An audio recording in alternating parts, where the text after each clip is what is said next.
আসসালামু আলাইকুম ওয়া রাহমাতুল্লাহি ওয়া বারাকাতুহু। আলহামদুলিল্লাহ ওয়াসসালাতু ওয়াসসালামু আলা রাসূলিল্লাহ ওয়া আলা আলিহি ওয়া সাহবিহি ওয়া মান ওয়ালাহু ওয়া বা'দ। আজকের আমাদের বক্তব্য হচ্ছে এই উপমহাদেশে শবে বরাত নামক যে লাইলাতুন নিসফ মিন শাবান, শাবানের 14 তারিখ দিবাগত রাত অর্থাৎ 15 তারিখের রাতের যে ফজিলত এই সম্পর্কে। এই রাতকে আমাদের এই উপমহাদেশে এই রাত উদযাপন করা হয় বিভিন্ন অনুষ্ঠানের মাধ্যমে। এর পিছনে জড়িয়ে আছে মানুষের কিছু আকীদা, বিশ্বাস, এটা জড়িয়ে ফেলেছে। কিন্তু দেখা যায় অনেকগুলো এমন বিশ্বাস ও আকীদায় জড়িয়ে পড়েছে যেগুলোর কোনো আসল নেই, কোনো দলিল নেই, কোনো প্রমাণ নেই। আসলে নীতিগত কথা হচ্ছে যে আল আসলু ফিল ইবাদাতি আল মানউ, ইবাদতের মূল কথা হলো করা যাবে না। হ্যাঁ, যদি করতে হয় তাহলে যতক্ষণ পর্যন্ত দলিলে মুসবেত না পাওয়া যাবে, অর্থাৎ ইতিবাচক দলিল, অর্থাৎ করার দলিল যতক্ষণ না পাওয়া যাবে ইবাদত করা যাবে না। তাহলে রাতের যে অনুষ্ঠানগুলো করা হয় ইবাদত হিসেবেই করা হয়, কিন্তু এর দলিল কি আছে?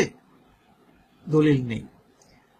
আমরা যদি হাদিসগুলো দেখি, এই রাত সংক্রান্ত, এই রাতের সঙ্গে সংশ্লিষ্ট যে হাদিসগুলো, এগুলো যদি আমরা পর্যালোচনা করি তাহলে আমরা এই সিদ্ধান্তে পৌঁছাতে পারবো যে এটি একটি মর্যাদা সম্পন্ন রাত, লাইলাতুম মুফাদ্দালাহ আমরা বলতে পারবো।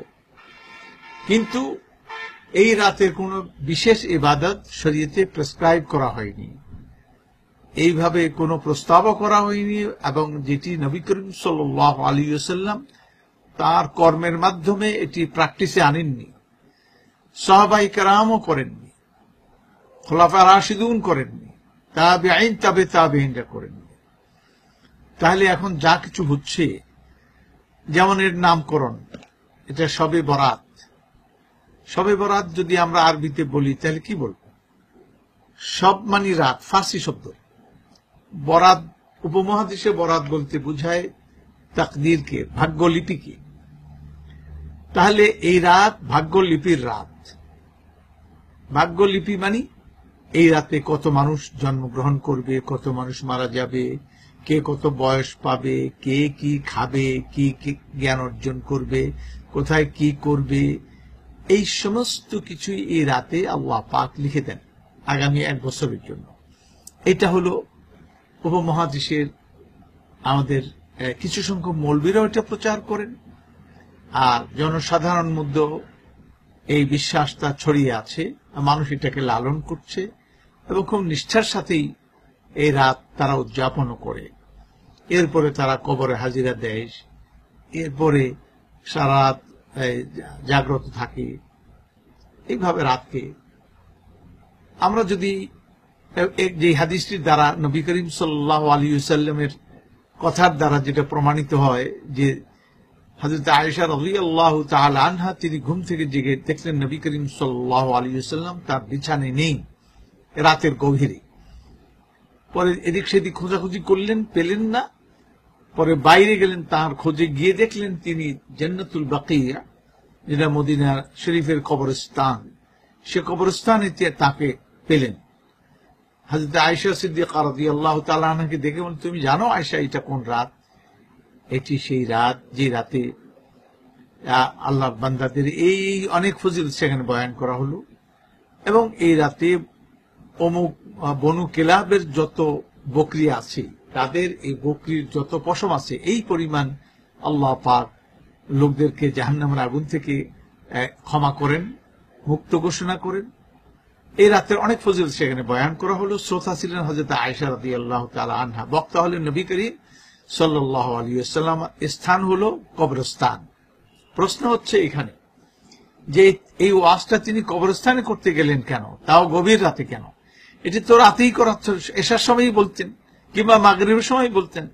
রাত তো শুরু হয়ে গেল সূর্য নামার সাথে সাথেই, আর তখন থেকে রাতের মর্যাদা সবকিছু যদি হয়, তাহলে পরে তিনি সেখানে মোটিভেট করবেন, সাহাবাই কেরামকে এডুকেট করবেন, জানাবেন যে এই রাতের এই, সেটা না করে তাও অ্যাক্সিডেন্টলি এটা হযরতে সিদ্দিকা রাদিয়াল্লাহু তাআলা আনহা তিনি নবী সাল্লাল্লাহু আলাইহি ওয়াসাল্লামকে না পেয়ে তালাশ করতে গিয়ে ওইখানে উপনীত হলেন, আর সেখানে ওয়াজগুলি তিনি করলেন।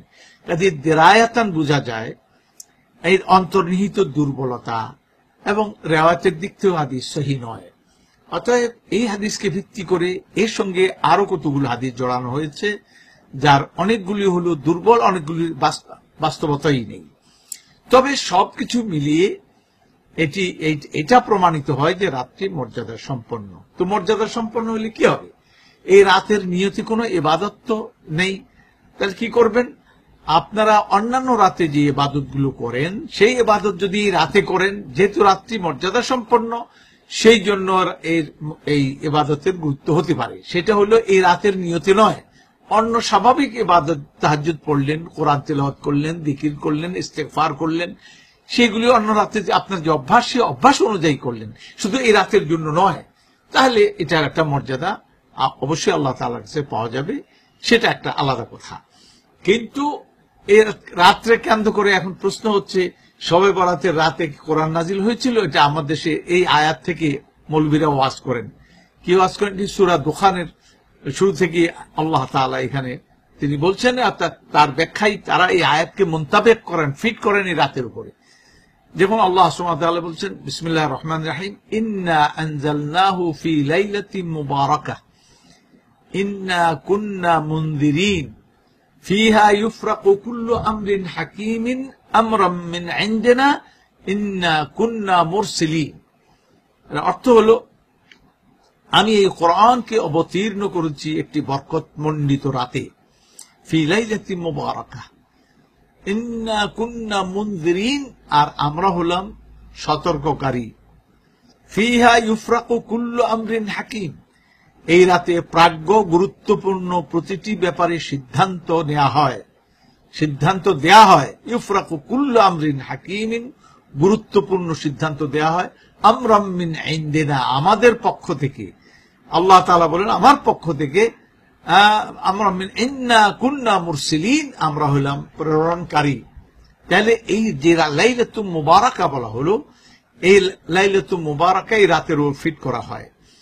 তাহলে কোরআনকে নাজিল করা হলো এই রাতে, অথচ লাইলাতুল কদর রমজানের যে 26 রমজানের দিবাগত রাতে, যে 27 রাত, সেই রাতে যদিও এটা সুচিহ্নিত না, এটি হলো নবী করিম সাল্লাল্লাহু আলাইহি ওয়াসাল্লাম বলছেন যে তোমরা অন্বেষণ করো, মানে তাহারি করো, তোমরা রমজানের শেষ 10 দিনের ফিল আশিল আওয়াখির, শেষ 10 রাতে তোমরা বেজোড় রাতে এই লাইলাতুল কদর তালাশ করো, যে লাইলাতুল কদরের ব্যাপারে বলা হয়েছে যে আলফ খায়রুম মিন আলফি শাহর, 1000 রজনীর চাইতে এক রাত উত্তম।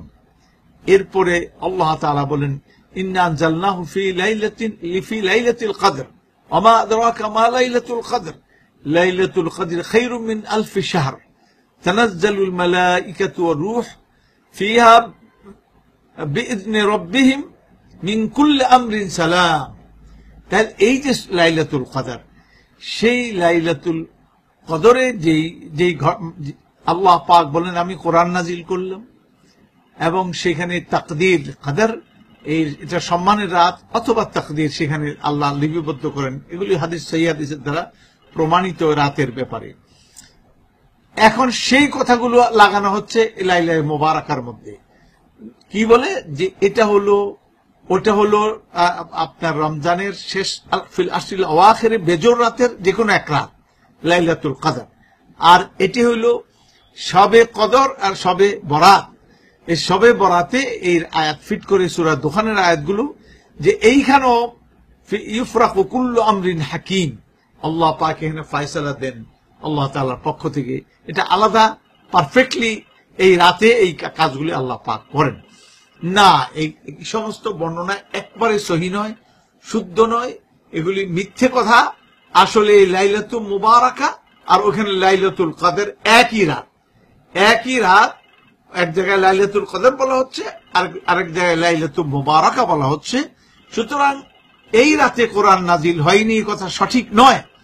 এরপরে বলা হচ্ছে বরং এটা লাইলাতুল কদরে নাজিল হয়েছে, এবং কোরআন লাইলাতুল কদর হলো রমজান মাসে। আর আল্লাহ তাআলা বলেন শাহরু রমাদান আল্লাযী উনজিলা ফীহিল কোরআন, রমজান মাস ওই মাস যে মাসে কোরআন অবতীর্ণ করা হয়েছে। সুতরাং লাইলাতুল কদর ইন্না আনজালনাহু ফী লাইলাতুল কদর, তো বোঝা গেল রমজান মাসে, হাদিসের দ্বারাও বোঝা গেল এই রাতটি হলো লাইলাতুল কদর, যা রমজান মাসে পাওয়া যায়। কাজেই রমজানের বাইরে লাইলাতুল মুবারাকা যেটা বলা হচ্ছে, এটা রমজানের বাইরে নয়, লাইলাতুল কদরকে আরেকভাবে কোয়ালিফাই করছেন আল্লাহ সুবহানাহু ওয়া তাআলা। এরপরে প্রশ্ন হচ্ছে, এই রাতে কি মৃতদের আত্মা ফিরে আসে? না, এর মৃতদের আত্মা ফিরে আসে না। মনে রাখতে হবে, মানুষ যখন মারা যায় তখন কিন্তু যবনিকা পাত হয়ে যায়, সে ওই পারে আলমে বারজাখে চলে যায়। বারজাখ বলতে একটা পর্দা আছে, এই পর্দার ওই পারটা আলমে বারজাখ। মৃত্যুর সাথে সাথে সে ওই পারে চলে গেল, ওই পারে চলে গেল মানে তার রূহ ওই পারে চলে গেল। যেটা কোরআনে কারীমে আল্লাহ পাক এইভাবে বলেন যে মানুষ যখন অনুনয় বিনয় করতে শুরু করবে যে আমার একটু আরো সময় দেয়া হোক, আমার একটু একটু ইয়ে করার সুযোগ দেওয়া হোক, আমি লাআল্লি আ'মালু সালিহান ফীমা তারাকত কাল্লা, আর যাতে করে আমি ভালো কাজ করতে পারি যা আমি করতে পারিনি, আওয়াজ আসলো, ফয়সালা আসলো, কাল্লা, এটা কখনো হবে না। ইন্নাহা কালিমাতুন হুয়া কাইলুহা, এটি একটি কথার কথা, এই মৃত্যু পথযাত্রী এই কথাটি বলবে, এটি কথার কথা, কোনো কাজ হবে না। ইন্নাহা কালিমাতুন হুয়া কাইলুহা ওয়া মিন ওয়ারাইহি বারযাখুন ইলা ইয়াউমি ইউবআসুন, অর্থাৎ তার পিছন দিক থেকে একটি যবনিকা পাত হতে থাকবে, পর্দা টানিয়ে দেওয়া হবে, ইলা ইয়াউমি ইউবআসুন, একবারে পুনর্জীবিত হওয়া পর্যন্ত, মানুষ পুনর্জীবিত হওয়া পর্যন্ত ওই পারেই থাকবে, এই পারে আসার কোনো সুযোগ নেই। অতএব এই রাতে আবার ফিরে আসবে, এটা কেমন করে? রাতে আত্মারা ফিরে আসে না। আমরা যে স্বপ্ন দেখি মুরব্বীদের, এটা আল্লাহ পাক আমাদেরকে দেখান, আত্মাগুলি এসে দেখা দেয় না, তারা বলতেও পারে না। এমনকি নবী করিম সাল্লাল্লাহু আলাইহি ওয়াসাল্লামকে যারা স্বপ্নে দেখেন, নবী সাল্লাল্লাহু আলাইহি ওয়াসাল্লাম নিজে আসেন না, এটা আল্লাহ পাক তাকে বান্দার সামনে তুলে ধরেন, তা বিশেষ কিছু ইন্ডিকেট করার জন্য, ইশারা করছেন, কিছু শিক্ষা দেওয়ার জন্য এটা করেন। ঠিক এমনি ভাবে আমরা আমাদের মুরব্বীদেরকে দেখতে পাই, সেটি তারা আসেন না। যেমন মনে করেন আপনারা কেউ আমাকে স্বপ্নে দেখলেন, যেমন অনেকে বলে হুজুর আপনাকে স্বপ্নে দেখেছি, অথচ আমি এই ব্যাপারে মোটেই সিনসিয়ার না, আমি জানি না যে আমি তাকে গিয়ে হাজির হয়েছি বা তাকে এগুলি বলছি। ঠিক অনুরূপ ভাবে ওই মুদ্রারা তারা কিছু জানেই না এই ব্যাপারে, এই পার আমরা যেগুলি দেখছি তাদের আত্মা এখানে আসে না। এগুলি আল্লাহ পাক শুধুমাত্র আমাদের ইয়ের উপরে, মন মানসিকতার উপরে একটা ইয়া মারেন, মানে তিনি রিফ্লেকশন, এটা হচ্ছে, এছাড়া আর কিছু নয়, বিশেষ কিছু ইন্ডিকেট করার জন্য। এরপরে প্রশ্ন হচ্ছে, আল্লাহ সুবহানাহু ওয়া তাআলা কি এই রাতে শেষ আসমানে নেমে আসেন নাকি প্রত্যেক রাতেই? না, এই রাতের কথা বলা হয়নি, এটা প্রতি রাতেই আল্লাহ, যালিকা কুল্লা লাইলা, আল্লাহ পাক প্রতি রাতেই আসমানে, আল্লাহ পাক ভালো জানেন কেমন করে তিনি আসেন, তবে তিনি আসেন এই দুনিয়ার আকাশে, তিনি আসেন। সেখানে এসে আলা মিন মুস্তাগফিরিন ফাআগফির লাহ, আলা মিন মুস্তারজিকিন ফাআরজুক লাহ, আলা মিন মুবতালা ফাউআফিহ, আলা কাযা আলা কাযা হাত্তা ইয়াতলু আল ফজর। এমনি আল্লাহ তাআলা ডাকেন বান্দাদেরকে, আছো কেউ আমার কাছে রোগ মুক্ত, গুনাহ মাফ চাইবে, আমি তাকে মাফ করব। আছো কেউ আমার কাছে রিজিক চাইবে, আমি তাকে রিজিক দিব। আছো কেউ রোগ মুক্তি চাইবে, আমি তাকে রোগ মুক্ত করব। কেউ আছো? এমনি ভাবে বিভিন্ন বিষয়ে আল্লাহ পাক ডাকেন। সুতরাং শুধু এই রাতের বৈশিষ্ট্য নয়, এটা প্রতি রাতেই, এটাকে হারসাব সাবে কাদের গাত্তু কাদার বেদানি, প্রতি রাতেই তোমার জন্য সবে কদর হতে পারে, যদি তুমি কদর দাও, রাতের সম্মান বুঝো, সেভাবে ইবাদত করো, তাহলে আল্লাহ পাক সবসময় ডাকেন। ডক্টর ইকবালের ভাষায়, हम तो माइल बकरम है कोई साइल ही नहीं, राह दिखलाए कैसे राह रौ मंजिल ही नहीं। আমি তো দয়া মায়ার ভান্ডার নিয়ে ঝুঁকেই আছি, আমার কাছে চাইবার যে কেউ নেই। রাহ দেখলায় কেসে, রাস্তা দেখাবো কাকে, রাহ রৌ মঞ্জিল হি নেই, রাস্তায় চলে মঞ্জিল পানে চলার যে কেউ নেই। সুতরাং আল্লাহ পাক বান্দাকে ডাকেন, যারা ডাকে সাড়া দেন। ও দোনম ইয়াস্তাজিব লাকুম, আমাকে ডাকো, আমি তোমাদের ডাকে সাড়া দেবো, এটা প্রতি রাতেরই বৈশিষ্ট্য। এরপরে প্রশ্ন আসছে, এই রাতে কি হালুয়া রুটি খেতে হয়? মোটেই না। হালুয়া রুটি খেতে হয়, হালুয়া রুটি বানাতে হয়। গ্রামের লোকজন অনেকেই বিশ্বাস করে এই রুটি এই রাতে বিলাতে হয়, কারণ রুটি দিয়ে মুর্দারের পাখা বানানো হয় আর মুর্দারের বাতাস দেওয়া হয়। নাউযুবিল্লাহ মিন যালিক। কত রকমের কথা এগুলি সব ছড়ানো হয়েছে। এগুলি হলো কুসংস্কার আচ্ছন্ন মানুষের মন থেকে উৎসারিত এই সমস্ত কথাবার্তা। এর পিছনে কোনো দলিল নেই।